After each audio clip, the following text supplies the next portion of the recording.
Hi, how are you? Welcome back. We're going to continue with some spring body painting today because it's still spring in Australia. I'm starting off with a mix of yellow and white to create that pale yellow color that I seem to love so much. I then have added some orange to that mixture to create what will soon be a dirt road.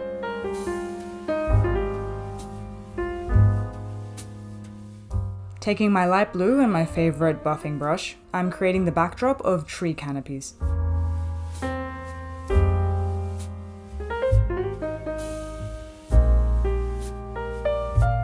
I then dip into teal with that same brush and just continue down the gradient.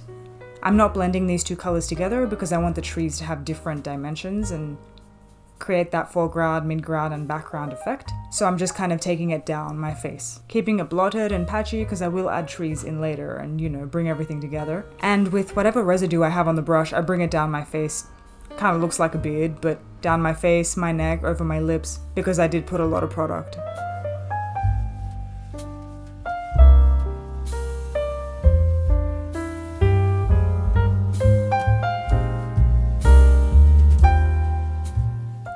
Okay, so this next blue is called Ultra Blue. And since this is the color of the base, essentially, it doesn't really matter if you blend it too much, but I do try to keep it as sort of blotted as possible because these are still trees.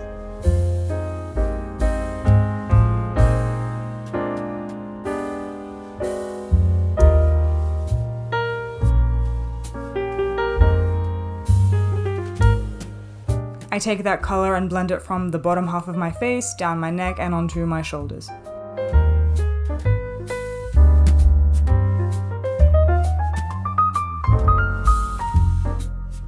Near the center here, over that orange portion, I do try to make it look more like a pathway by bringing in that blue kind of haphazardly.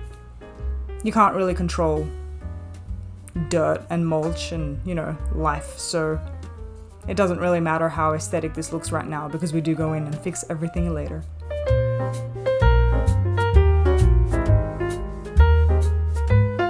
I then take my dark blue, that color that stains. Yeah, I take that and I fill in my shoulders, my lower chest, and the little parts that trail off into the mulch.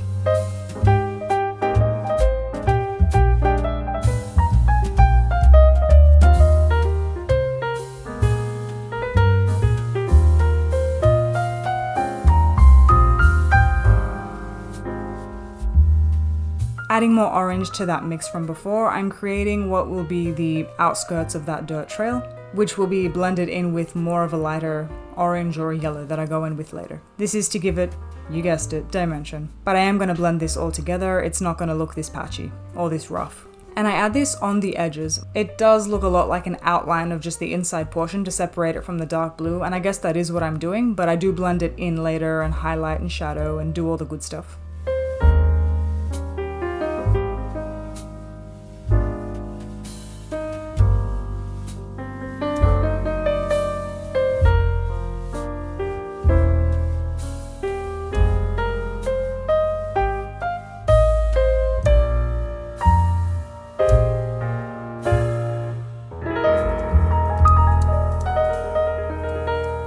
With this little blending brush, I've just added a little bit of water and a little bit of that yellow mixture, and I'm just blending.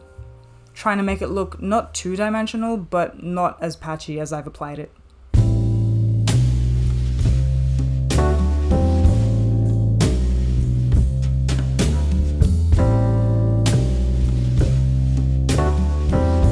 Okay, we've reached the tree portion because we all know how much I love trees. I've used black here. Black and a small flat applicator brush. The trees I wanted to come from those parts that trail off into that mulch, close enough to it to be visible, but also trailing off into the background because, they're trees.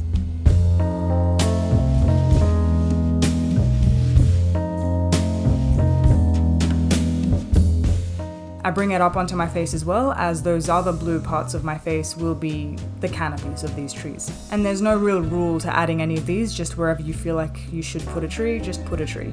I have mine coming in from either side of my face and from underneath my neck up across my chin. I've taken a mix of that dark blue that I have and black, and I've created mounds around these trees where the mulch would have been more piled up, where roots would be coming out. These are all silhouetted because it is more of a dusk time of day. So even though we can see things and it's not too dark, the darkest parts of the painting will still be dark. I also trail those out to make it look as realistic as I possibly can, so they don't just look like blobs on my body.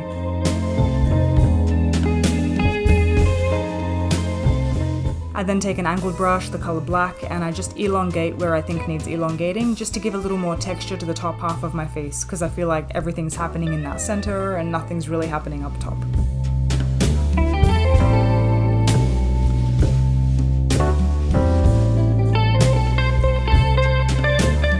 Here I've taken yellow and a smaller angled brush, and I'm just creating ultimately highlights. These are highlights. Those parts would light up when the fireflies show up.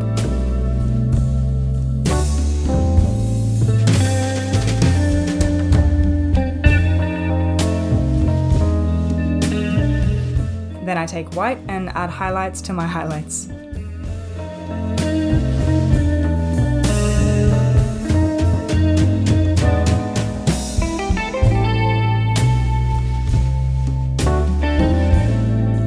Then with a mixture of that white and also that very, very pale yellow, I make my glowworms.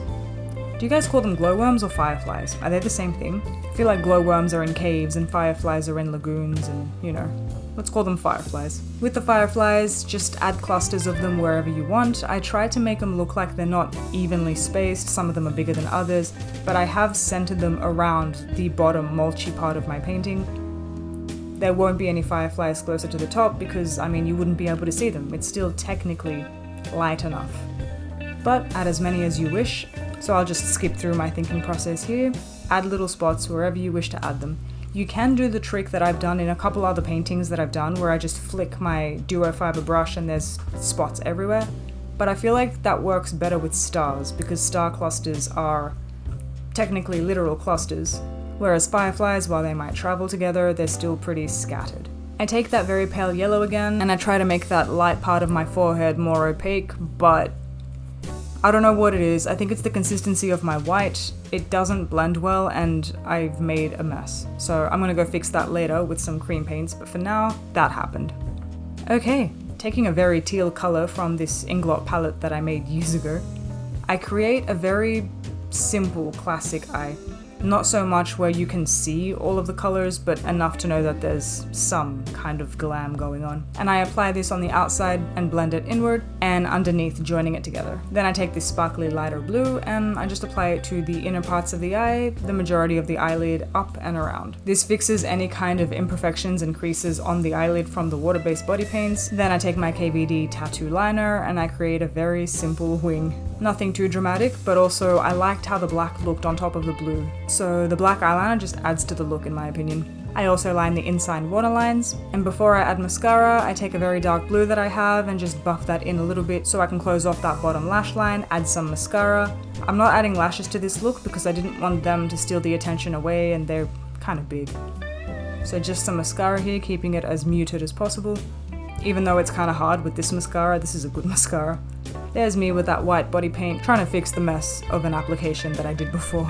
I then take teal and a small fluffy brush and I try to add some more depth and dimension to those canopies. I try to bring them off of the different tree trunks, making them look like there are leaves on them. I'm not going to do any details on these canopies because I kind of imagined them off in the distance as more of an ambience, and besides, the detail is supposed to be from the chest. But I do paint on what look like leaf bunches, because that's what trees have, leaf bunches. But again, I do try to keep the face as simple as possible. I take my ultra blue and I do the same thing closer down to my chin, where the gradient gets darker and darker. And this is the final look. I hope you enjoyed this look. It feels good to paint my whole body again. Halloween was fun. If you like this evening springtime look, please leave this video a like. And if you'd like to see more, consider subscribing. See you next week. Bye.